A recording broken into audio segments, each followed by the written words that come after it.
kids. This is Bibi from Bright Horizons. I hope you're doing well. I sure miss you. Today I'd like to take you to my kitchen, my cozy little kitchen, and make a snack that I think you can do almost by yourselves, although you probably will need a parent to help you get the ingredients together. The ingredients are very simple. We're going to make a banana cookie, and we need 4 things. I'm sure you have most of these things in your kitchen already. So come with me and we'll start. Here's our ingredient list.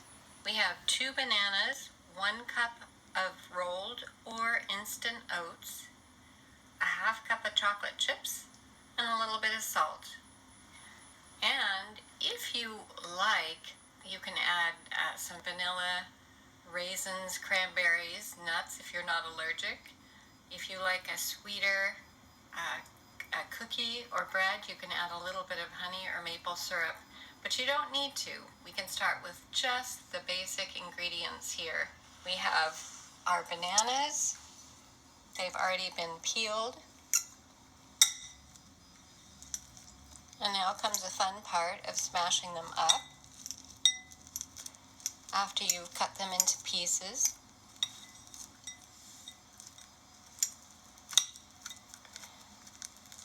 And that's a little tricky to do with one hand, so I'm going to do that and come right back with you. You know what I ended up doing? Instead of smashing it with a fork, it was a whole lot more fun to just smash those bananas with my fingers and then put the oats in and just squish it up like this. You want to get all that moisture into the oats, and it feels really good.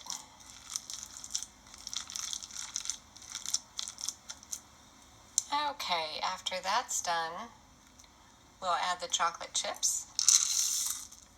And again, I think it's a whole lot more fun and easier just to mix this with your hands.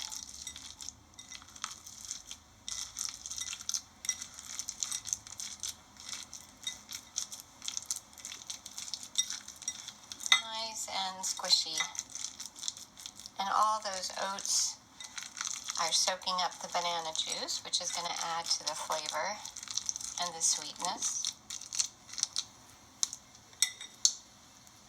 Now, I'm not going to add anything extra, but like I said, this would be a great time for you to add these ingredients: vanilla or raisins, cranberries, nuts or honey or cinnamon, or another spice you like, but we're just keeping this simple, and it's going to be just really good as it is. I am going to add the salt now. This is Himalayan salt. And by the way, this is what Himalayan salt looks like in raw form. So we'll put some of that in there. It's also called pink salt.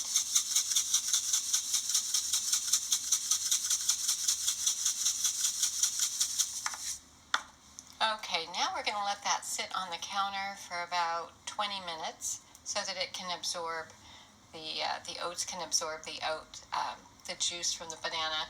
Now, if you're using the instant oatmeal, then you don't need to let it sit. But if you're using rolled oats, then you want to let it sit for a little while. Okay, I'll be right back. Okay, we're back.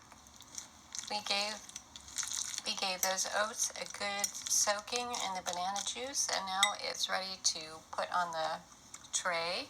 So you'll need to oil your tray, and then you can form your cookie, just molding it into a ball. I like bigger cookies. This should make about 9 larger cookies.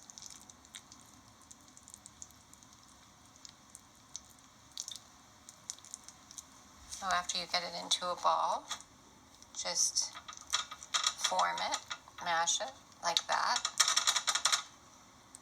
And it's not going to rise very much, So however you put it on the tray is about what it's going to look like when it comes out. So I will finish this and be right back.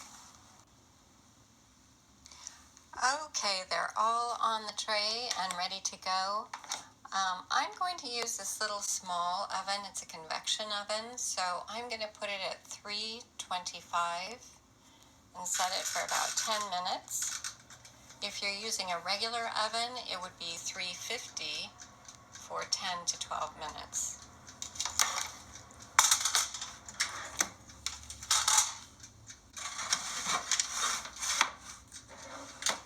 I'll see you in just a minute. Okay, our cookies are done, and I'm going to pick one,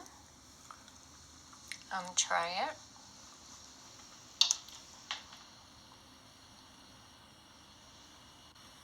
Here we go.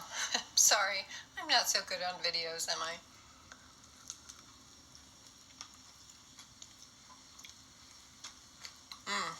It's really good. It's chewy, it's very moist.